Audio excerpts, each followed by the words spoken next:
very passionate about empowering men to be men, because I feel like a lot of what's wrong with America is that we don't have men being men. In the NBA, if I'm not mistaken, I think you have a 65% rate of young men that grew up without a father. You try to go in that space representing the ultimate epic heavenly father. You know, men are created to be strong, right? And so it's not that we can't be weak, it's not that we can't cry, but we were created to be strong because we were created to be leaders, and we were created to represent the Father here on the earth. And so for men, we're being taught a lot of miseducation, and we're being misled in the hopes that that leads to the ruin and the doom of America. And so I believe a large part of America, seeing its greatest days, is the church investing, empowering, and serving its men in the right way to be everything God created them to be. Men aren't necessarily absented from trauma just because you're strong. Right. I think it's overcoming the trauma that makes you strong. So you have to first address it, because you can be strong but be, you know, unhealthy strong, or be, you know, evil and strong, or be unrighteously strong. The goal is to be strong and to be kind. Put that on a shirt, Mike. Strong and kind, man. Strong and kind. Let's go. Because as man, you know, what makes me strong is not that other people serve me. What makes me strong is that I serve other people. I work with orphans overseas. We have an orphanage in Colombia, and it's girls. We have 40 girls. And so if we, the church, are not taking care of the orphan and the widow, what are we doing? My goal is that my children do greater things than I do. By definition, single moms, yes. But because of the men in the church, they go and they take care of the single moms and their children, so there's no single moms in the church. So one of my favorite times, we were playing the Utah Jazz, married my wife as a 27-year-old virgin, and I married her as a 23-year-old virgin.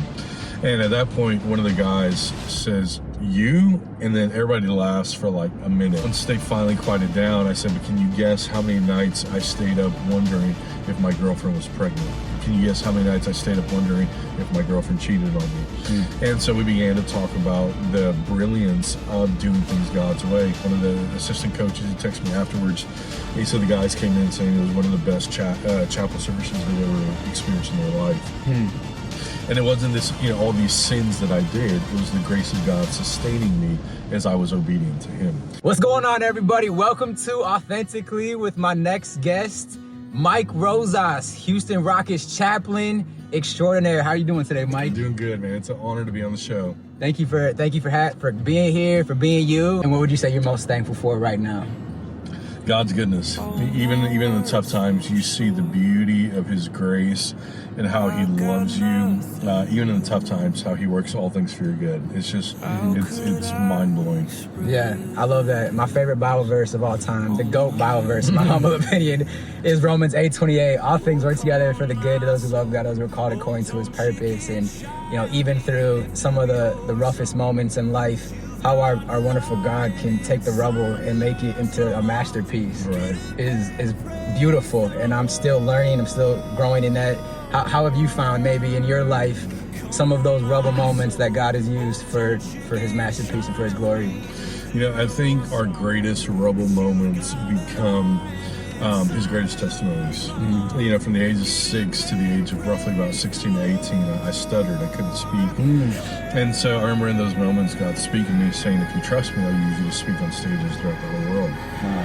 And so for me, if it wasn't the brokenness of not having a voice and understanding that a lot of people have the same problem. So when you stutter, it's not that you don't have something to say, it's that you don't have the ability to say it. My brain worked perfectly, my mouth worked perfectly, but there was a disconnect between my brain and my mouth. And so what happens is, what I noticed, especially with this next generation, is everybody has something to say, but because of trauma, because of situation, because of tough times, they don't necessarily have the right way to communicate it. And so if it wasn't for me going through that rubble moment of not knowing how to speak for over a decade, being embarrassing places, dealing with childhood depression, getting bullied, if I wouldn't have understood those rubble moments, I wouldn't understand the context of this generation, these people as well. So it was definitely it was a blessing in disguise, because not only was I able to receive the love of the Father more, but I was also able to love others around me as well. That's powerful. And I know that in your situation, in your context where you're at now as a Houston Rockets chaplain, how have you enjoyed that? how did you get into that? And is that something you always knew you wanted to do, is be a chaplain in the NBA? No, that was never really a goal for me. It was more of an opportunity that opened up. For me, the goal was always to preach the gospel of Jesus Christ through any way, through any platform, through any media. That was my main goal. And so obviously a lifelong basketball fan. I still play basketball for fun. I thought it would be epic to be able to do something like that. And so when the opportunity arose, I jumped into it, and the Lord really graced us and showed us a lot of favor. We were able to minister to a lot of people, have a lot of opportunities to see life change and to journey with people in further knowing Christ. So it's been an incredible opportunity, huge blessing I'll never really deserve, but just super thankful to God for opening that door and allowing me to stay here for 15 seasons. And then what is the essential role of an NBA chaplain? You've been here 15 seasons. What's the role you have? Is it hosting chapel? And then what's maybe a favorite story you have from your time as a Rockets chaplain? So, one of my, I guess on a daily basis, right, a game basis, we do chapel about an hour before the game. So we get there around 2 hours before, sit there doing a shoot around and kind of share, invite people, players, coaches, as the case may be. And then we have about a 15-20 minute space where we're able to preach the gospel, share with them, answer questions, and they have a time of prayer. So that was a lot of fun. So one of my favorite times, we were playing the Utah Jazz, and I shared my testimony. And so my testimony is in the eyes of many, very boring testimony. And so I shared them with my testimony. I said, hey, by the grace of God, I got saved at the age of 6. I've walked with the Lord ever since. I said, never smoked, never drank. I cussed one day in 7th grade, and you, Lord, didn't have that for me. Yeah. And I said, I've walked with the Lord ever since. And this was actually the year I was getting married. And I said, this October 28th, I'm going to be marrying my wife as a 27-year-old virgin, and I'm marrying her as a 23-year-old virgin. And at that point, one of the guys says, you? And then everybody laughs for like a minute. And a minute is a long time to laugh. Yeah. Because it was so contrary to the things they've experienced. And so once they finally quieted down, I said, but can you guess how many nights I stayed up wondering if my girlfriend was pregnant? Can you guess how many nights I stayed up wondering if my girlfriend cheated on me? And so we began to talk about the brilliance of doing things God's way. And the guys talked to one of the assistant coaches. He texted me afterwards. He said the guys came in saying it was one of the best chapel services they'd ever experienced in their life. And it wasn't this, all these sins that I did. It was the grace of God sustaining me as I was obedient to Him. And so it's not about besting them at what they do, like, oh, I was a sinner and this, that, and the other, so we can understand each other's sin. No, it's showing them a different way. They already understand sin. It's righteousness, holiness, and relationship with the Father they don't understand. And so when I brought that to the table, it really caught their attention. And it showed them the value of doing things God's way, having an incredible wife who I've never had to doubt or question, who loves me so well and understands me. It's made all the difference in the world. Wow, that's wonderful. And then I think our generation too, especially as men, right? Yeah. I've heard, I think it was Andy Mineo that said there's too many boys in this world, not enough men, you know? Very sad but true. Yeah. And is that a passion you have too, you're ministering to young men, as a Rockets chaplain, and in the other ministry works you do, is that a passion of yours? Very much so. I have a passion for everybody living out who they are biblically, right. But especially for men. I grew up under a very strong father who was a biblical man who taught me how to be a biblical man. And so that education was so valuable for me.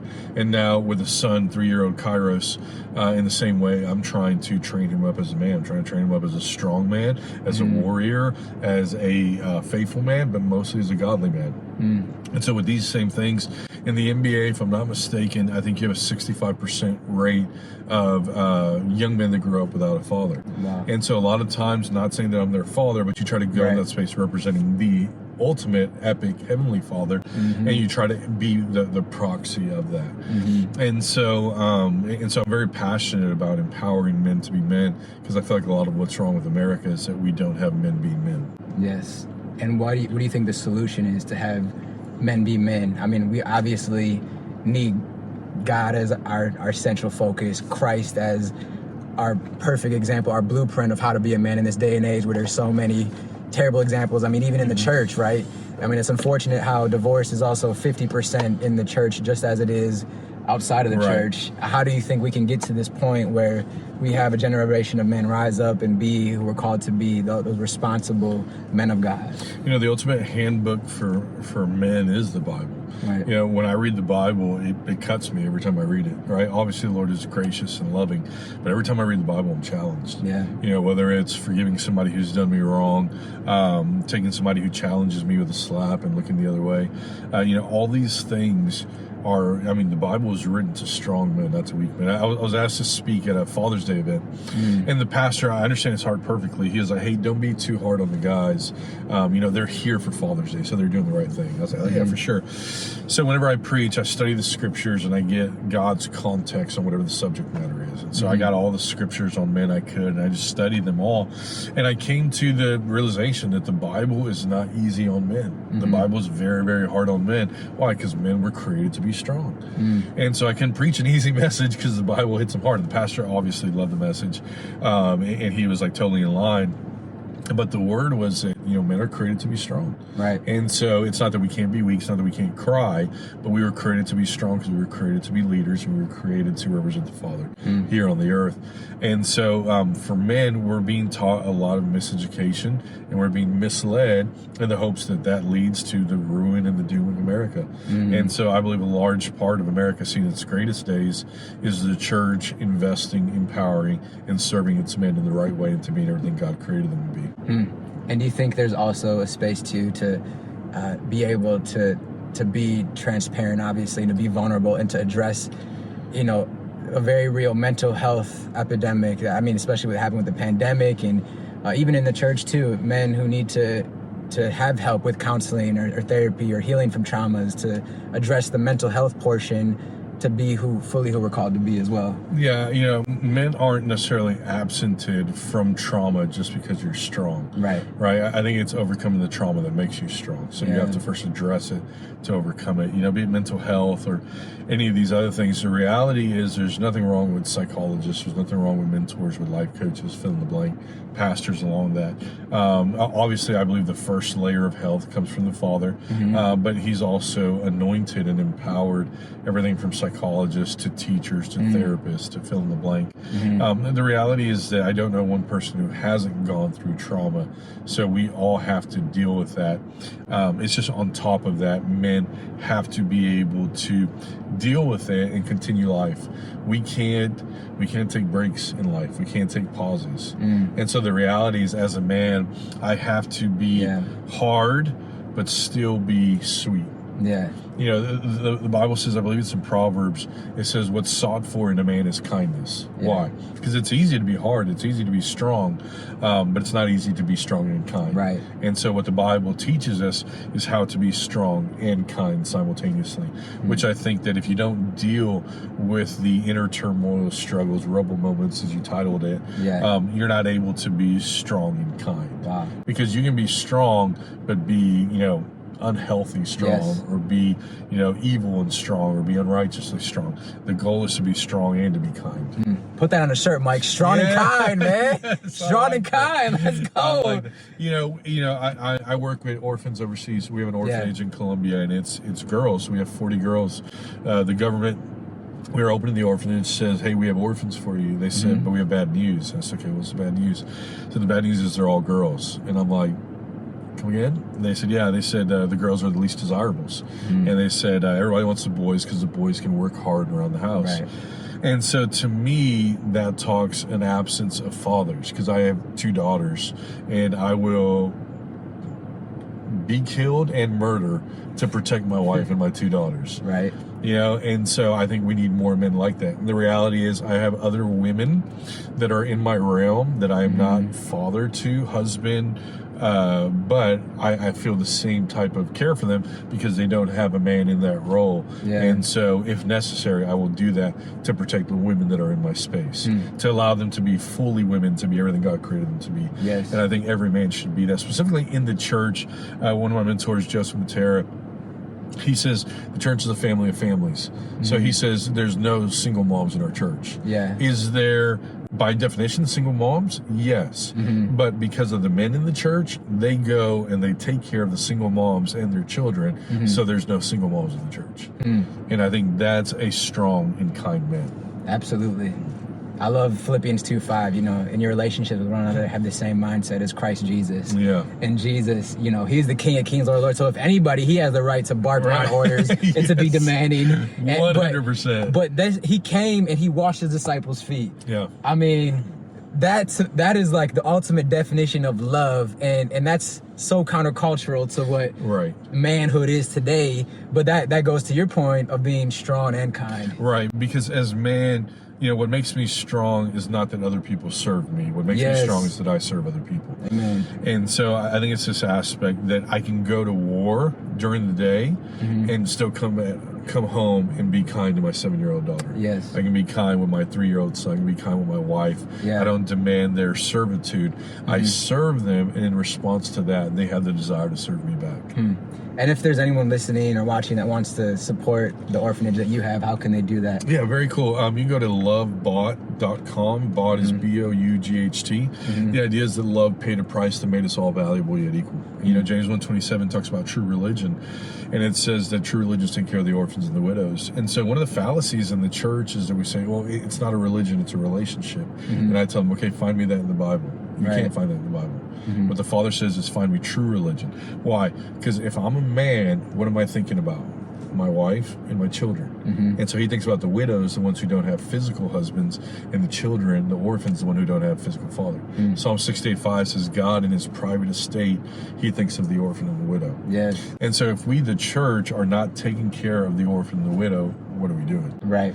And so, lovebot.com, we use our platform to share the story of those that can't be heard. And these girls, all the orphans, they have stories, but the reality is nobody is putting it out there, so nobody hears their stories. And so I believe God gave me a voice to share the stories of the orphans. That's amazing. That's powerful. I love how God is using you in that. The Lord has been gracious. Yes. Better than I deserve. Vamos Colombia. Yeah, right? sí, señor. Muy bien. Un poquito español. Hey, I appreciate you trying. Of course, yeah. Sí, señor. Sí, mi amigo. Yes. Qué chévere. Yes. And then, man, I know that you've been married 12 years, right? Yes. So you've got double. My lovely bride, we just celebrated 6 years of marriage. Congrats. Thank God. Yes. So you've got 2 times me here. Yeah. What's one piece of advice you'd have for having a strong marriage and also being a father as well? Advice for marriage and fatherhood. I'd say marry right. Yeah. Me and my wife, we took the time, we prayed and we fasted before we got together to make sure that God's blessing would be upon us. There's a lot of people who say, well, you need to just marry anybody and then the biblical principles work. Well, let's take that idea and let's follow it through. So let's say I marry, Carla, right? And Carla has a calling to be a missionary, but I have a calling to be a pastor. Well, I can use the biblical principles of love, joy, peace, the fruit of the Spirit. I can use the biblical principles of service. I can use the biblical principles, but her calling is still to go overseas and minister, while my calling is to stay local and to pastor. There's going to be problems in the house. Yep. God in his wisdom and oversight cares enough about us to give us people that are uniquely gifted, but also in the same direction of calling. It doesn't necessarily have to be the same calling, but in the same direction. Why? So that we can serve each other, we can empower each other. If my wife is a missionary and I'm here locally, that's gonna be really, really hard. Yeah. Right. People say that long distance dating is hard. Long distance marriage is impossible. It doesn't work that way. Yeah. And so you marry right. I have a wife who's literally my better half. She's incredible. She's brilliant. She loves the Lord, and she, where my weaknesses are, she has strengths, and vice versa. And so that's a large part of having a strong marriage is starting in the right place. At the Father's feet, honoring each other, and making sure God's blessing is upon it. For being a father, it's easier said than done. You have to be very, very intentional. Why? Because you don't get paid to be a father. And a lot of times for men, we get caught up in providing for our family, which is very, very important. But you don't get paid to take care of your children. Yeah. And so you have to be very intentional to love them, to serve them, find them where they're at, and to empower them, right? For us, because I'm doing important things, so to speak, it's easy to get lost in that, but not understand my goal is that my children do greater things than I have done. Yeah. And the true goal of excellence in my life is if my children go further than me. If they don't, then I have failed. And so I think when you have that long-term perspective, you don't do everything right, but you're at least going in the right direction. That's powerful. I love it. May God bless your marriage and your 3 wonderful children. Thank you. I appreciate that. Of course, Mike. And I love how we just had coffee, by the way, and I think we're kindred spirits because this dude ordered, what is it, red velvet? Red velvet latte. And I had the chocolate cherry latte. If our wives were both here, they'd be like, what are you doing? This is our opportunity to have that sweet latte.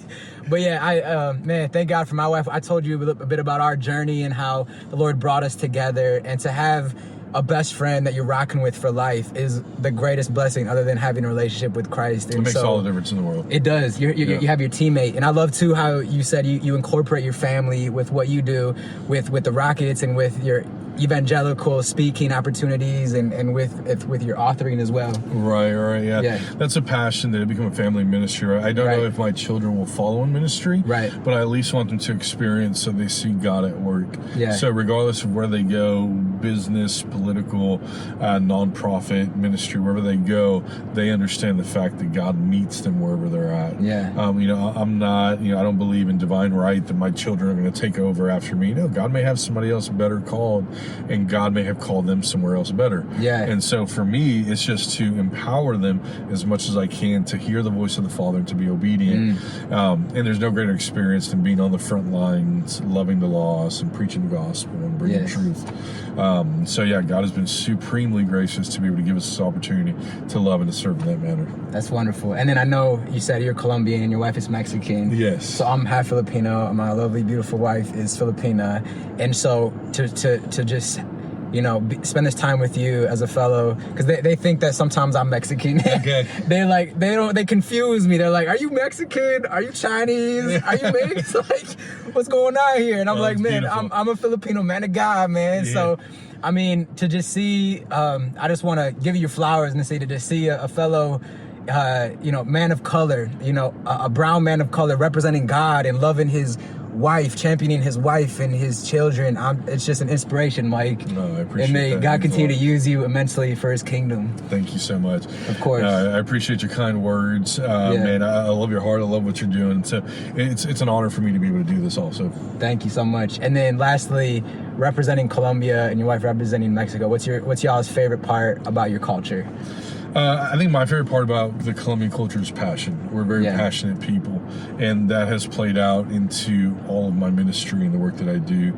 Is that I don't do it for a dollar. I do it for my passion for Christ, number one, and for people, number two. And for my wife, what I love about the Mexican culture is she understands joy, and she brings so much joy to the equation of my life that without her, my goodness, I would be in a very, very bad place. So yeah, I thank God for our Colombian and Mexican culture because it adds so much to who we are and to how we serve the people around us. That's amazing. Yeah, I see. Sometimes with my wife, well, it's on the dance floor. She calls me her gringo. It's my white move, bust the moves. And so I think that my white side comes out when I can be a little bit more serious and more shit. And the Filipina side, she brings that joy around me, Yes, so I love that. Yeah, man. And so before we wrap up here, I'm going to take you through a really quick segment called Are You For Real? Okay. 4 quick questions. You ready? All right. Number 1, are you for real? Favorite player that you've interacted with? In the NBA? Yes. Josh Childress, an incredible man of God, brilliant. I wish he would run for president. The guy's just an incredible guy all around. Love him dearly. Incredible athlete. He was one of the first ones to go overseas, and that wasn't a big deal. And so I think he impacted that landscape in such a huge way, and yet is down to earth and as humble as could be. So I love when people walk out their faith, not only on the court, but off the court. But he's just generally a really, really good dude. Wow, that's amazing. Vote for Josh Childress. Election coming up. Yes. Number 2, are you for real? The best French fry you've ever had? Best French fry I've ever had. Man, that's a good question. McDonald's used to have good fries. They used to, yeah, back in the day. Yeah, everybody's gone cheaper. I don't know. Yeah, best they have. fries. I love all fries. Fries aren't hard to make me smile. Right. So. You don't discriminate against fries. I probably, if I had to choose, I love McDonald's fries. Okay, McDonald's, nice.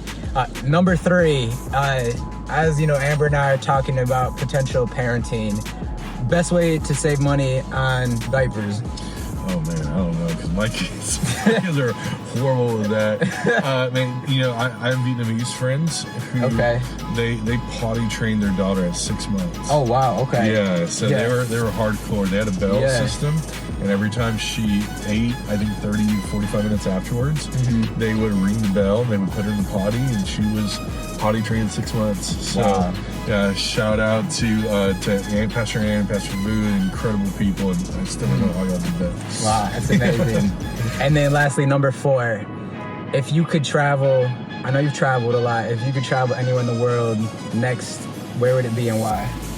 I would travel to Italy with my family for a vacation. I haven't had a vacation in over a year, so I definitely need one. Me and my wife went there for our honeymoon and just absolutely loved it. We told our kids about it, and so we would love to take our kids there, have them experience it, and get some time off. That's wonderful. Y'all deserve it. Where would you go? Rome? Is that where you went on your honeymoon? We went to 3 cities. We went to Rome. We went to goodness, what's the one surrounded by water? Naples? No, not Naples. What are the gondolas? Gosh, what's it called? It's the famous one. Anyway, I think I know what you're talking about. Yeah. My mind is not there, right? I need some more coffee. Yes. Some more sweet coffee. You need another red velvet latte. Yes. I hear you. Italy also holds a special place to me because that's where I did the FCA internship in Europe, in Turin. And that's where we all trained together. And that's so cool. Yeah. So I love Italy. I love Italy. Oh, it's gorgeous. Yes. That's where I fell in love with Nutella. Yes, same. Bene. Nutella is bene. Yes.